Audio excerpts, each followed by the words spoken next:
Hi guys, and what is up? I'm Tamia, and welcome to my channel.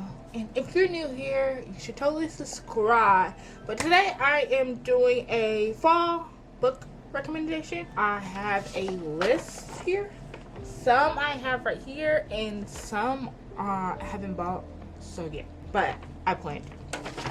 So the first one is Every Last Secret. My auntie gave me this and looked interesting, and this is about Kat, who has worked hard to get where she has a gorgeous home, a social standing, in William, her successful husband. Then a friendly new couple moves into the estate next door, while cautiously, a good neighbor like Kat greets them with open arms and warm hospitality. But then Nina isn't a fellow lady of leisure, a life coach with off-the-rack dresses of personal issues, and a husband who hasn't delivered. She's anxious to move up in the world. This beautiful new town is a step in the right direction. It's also making Nina aware of what she doesn't have. Namely, William. When Nina's infatuation escalates into obsession, it's just a matter of time eliminating a few obstacles to get the life she wants, the life next door. So this should be interesting. It gives me like the obsession movie, like kind of like that. So we will see how this goes. This is the first book I want to read for the fall. I'm also reading Haunting Ireland right now, and it's like I really like it, but I'm just like, is something wrong with me? Then She Was Gone. This is about Ellie, who was the perfect daughter, and then she was gone. 10 years after Ellie's disappearance, her mother Laurel trying to put her life back together when she meets an unexpected charming man at a cafe. Before she knows it, she's meeting Floyd's daughter, and his youngest, Poppy, takes her breath away because she is the spitting image of Ellie. And now the unanswered question she tried so hard to put to rest begins hunting Laurel. Where did Ellie go? Did she run away from the home as the police have long suspected, or did something more sinister happen? So this is Then She Was Gone. It's like a thriller, but look how pretty that looked. It was on the the thriller section, so I was like, this looks interesting. And I've been more into thriller recently. I just read The Silent Patient recently and The Perfume Show, and those were like a 4 out of 5. Really like both of them. Secrets Never Die. But this book is about Sam and his friend hold funerals for their secrets in an abandoned hut in the woods that they call the Dark Place. But this year, their secrets are coming back from the dead to terrorize them. Sam is a former child star whose career went up in flames, literally, and no one, not even his best friend, knows why. His friends each hold a secret pertaining to that night, a secret they would all like to stay buried. So this is Secrets Never Die. Is also like a thriller, and this looks really interesting. I hope I can finish them all by fall, but I think this will be a good book for y'all to read. But Secrets Never Die. Then we have The Naturals. If you read The Inheritance Game, then it's by the same author. And this gives me Criminal Minds vibes, and I love Criminal Minds, so yes. Spencer Reed and Derek Morgan are just so good. This is about 17-year-old Casey, who is a natural at reading people, piecing together the tiniest details. She can tell you who you are and what you want. But it's not a skill that she has ever taken seriously. That is until the FBI comes knocking at her door. They've begun a classified program that uses exceptional teenagers to crack infamous cold cases, and they need cases. So this should be interesting. I really can't wait. But it says that Naturals is Criminal Minds for the YA world, and I loved every page and this is from the author Allie Carter. If anybody knows her, they said that's what that's about. But yeah, so definitely want to check this out. If y'all seen my bookstore video, then most of these books are from there. We have You Again, about Ari and Josh first meet. The wrong kind of sparks fly. They hate each other. It's silly. A free spirit struggling comedian, Ari, likes to keep things casual and never sleeps over after hooking up. Josh, a born and breed New Yorker, has ambitious plans to take the culinary art by storm and find the one. They have absolutely nothing in common except that they happen to be sleeping with the same woman. Ari and Josh never expect their paths to cross again, but years later, as they both reeling from ego-bruising breakups, a chance encounter leads to a surprising connection. Friendship turns out spending time with her former nemesis is fun when you're too sad to hate each other and too sad for hate. As friends without benefits, they find comfort in late-night Netflix binges, swiping through each other's online dating profiles, and bickering across worlds. Till one night, the unspoken boundaries of their platonic relationship begin to blur. So this is You Again. It's giving when Harry met Sally. Look how that looks. Like, it gives fall, like the fall leaves and everything, like, you know. And it's by Kate Gobeck. So we will see. Maybe Meant to Be. This is about everyone at Blexley School believes Sage and Charlie are meant to be. Even though Charlie seems to have a new girlfriend every month and Sage has never had a real relationship, their friends and family all know it's just a matter of time until they realize that they are actually in love. When Luke shows up on campus, his presence immediately shakes things up. Charlie and Luke are drawn to each other the moment they meet, giving Sage the opportunity to spend time with Charlie's twin brother, Nick. But Charlie is afraid of what others will think if he accepts that he has much more than a relationship with Luke. And Sage fears that if she lets things with Nick get too seriously too quickly, they won't be able to last at a couple outside of high school and they'll miss their chance at forever. Charlie and Sage will need to rely on each other in their lifelong friendship to figure out things with the boys they love. So this is Maybe Meant to Be. It's also giving fall vibes. So yeah.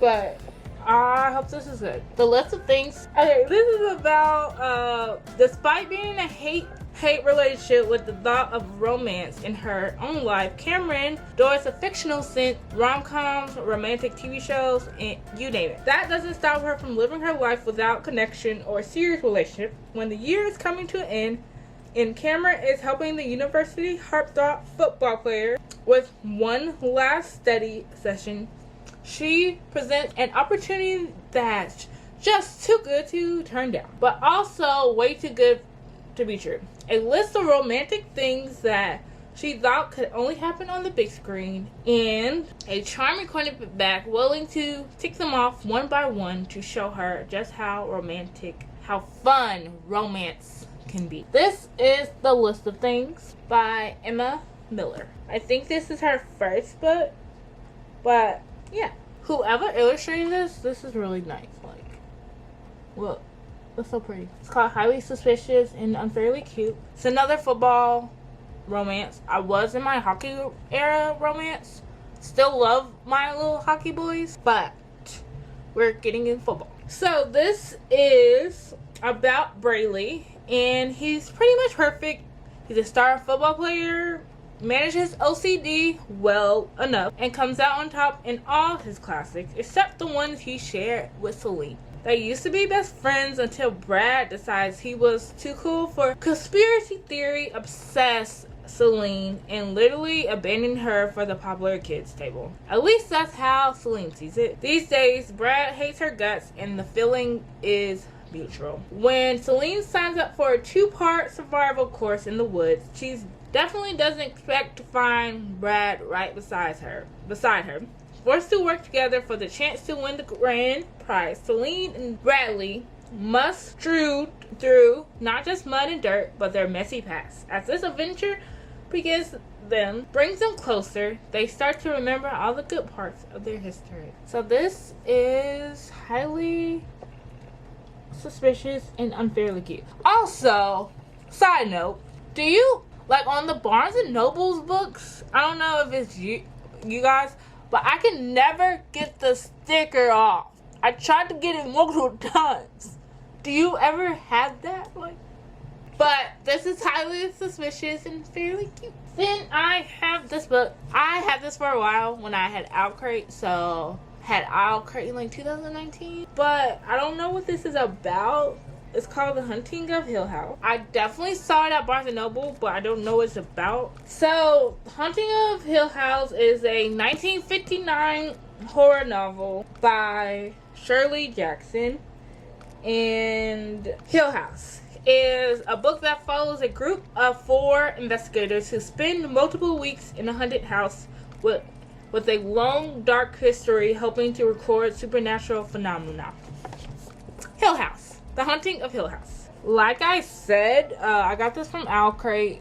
I had this for a while, but I want to try to read it. They said it is a Netflix TV show, but I never watched that. No, that's a different Haunting of Hill House. But yeah, so can't wait to read that. Giving October, Halloween, spooky.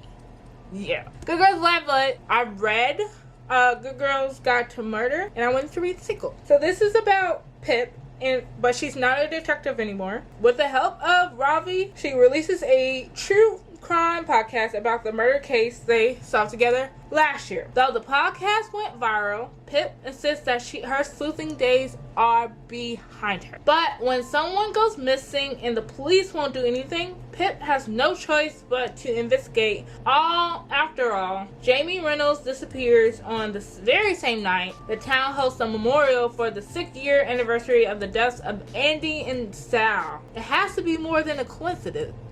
Pip follows a trail of clues, uncovering more of her town's dark secrets along the way, and this time, everyone is listening. Will she find Jamie before it's too late? Good Girl, Bad Blood. Yeah. Now we have this one. Okay, so I have y'all understand, and the book that I was trying to show y'all are on here, on my little tripod. So I wanted to read Belladonna. My coworker bought it for me. As an orphan as a baby, 19-year-old Signa has been raised by a string of guardians, each more interested in her wealth than her well-being. Each has met an untimely end. Her remaining relatives are the exclusive Hawthorns, an eccentric family living at Thorn Grove, an estate both glittering and gloomy. Its patriarch mourns his late wife through wild parties, while his son grapples for control of the family warning reputation, and his daughter suffers from a mystery illness. But when their mother, restless spirit, appears claiming she was poisoned, Signa realizes that the family she depends on could be in grave danger and enlists the help of a surly stable boy to hunt down the killer. So that's what Belladonna is about. I really hope this is good. My coworker definitely was like, you should read this. I got it for my birthday, so yeah. And that's it. So Belladonna. Also, I do want to read Inheritance Game by the same author as The Naturals, but I don't have it. But Inheritance Game it follows the Avery, a high school girl who loses her mother and is now living with her stepsister Libby. Avery has discovered that Tobias, a billionaire, has left her in his will. However, Avery will not simply inherit the fortune.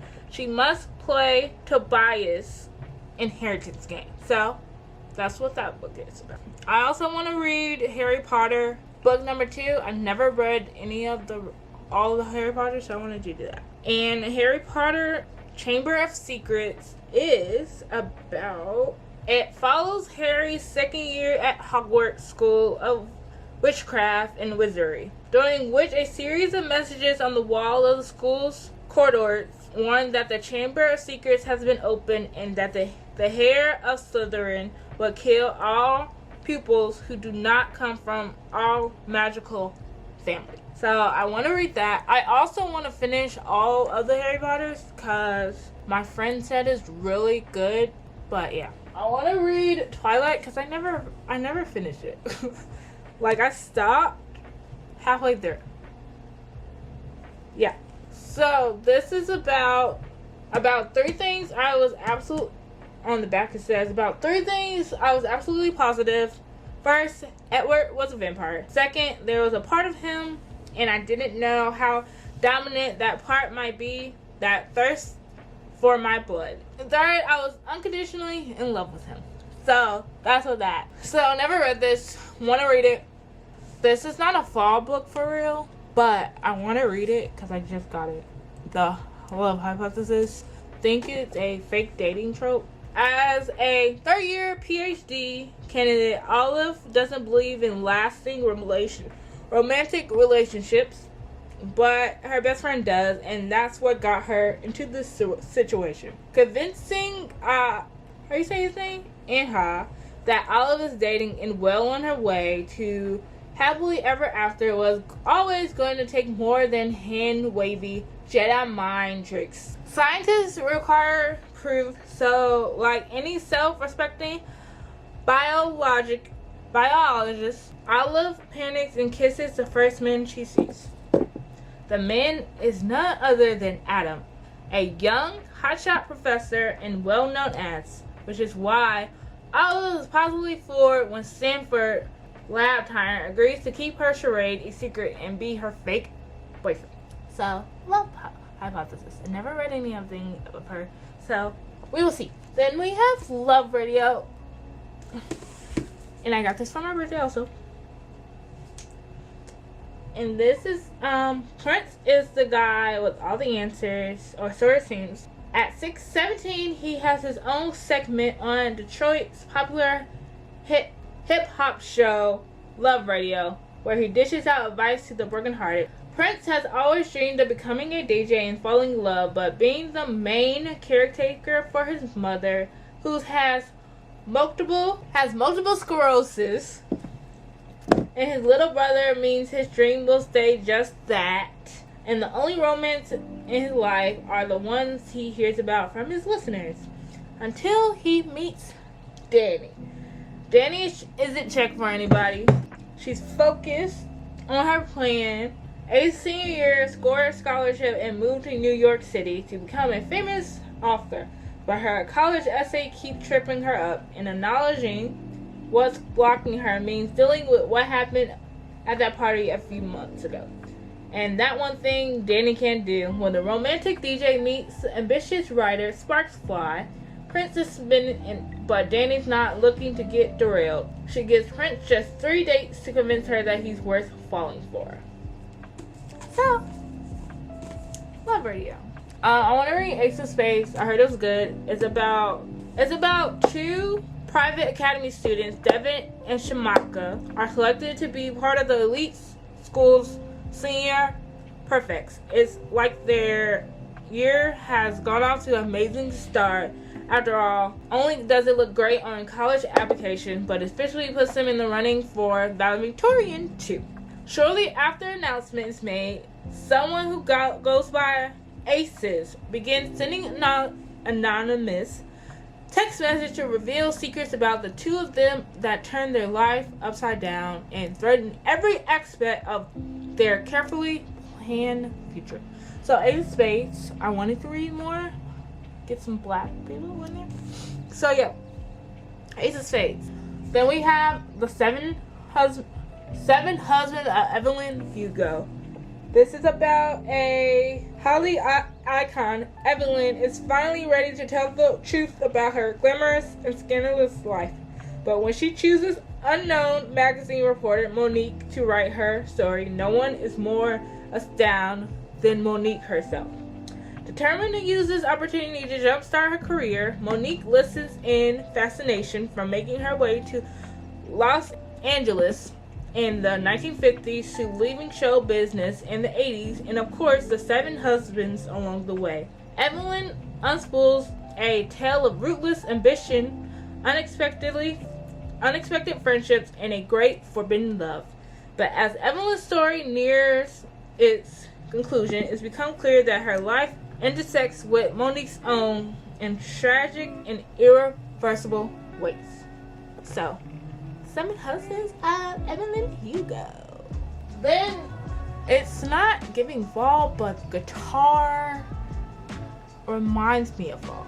So, we have Maybe Someday by Colleen Hoover. And this is about a 22-year-old Sydney is enjoying a great life. She's in college, working a steady job, in love with her wonderful boyfriend Hunter, and rooming with her best friend Tori. But everything changes when she discovers that Hunter is cheating on her. She's forced to decide what her next move should be.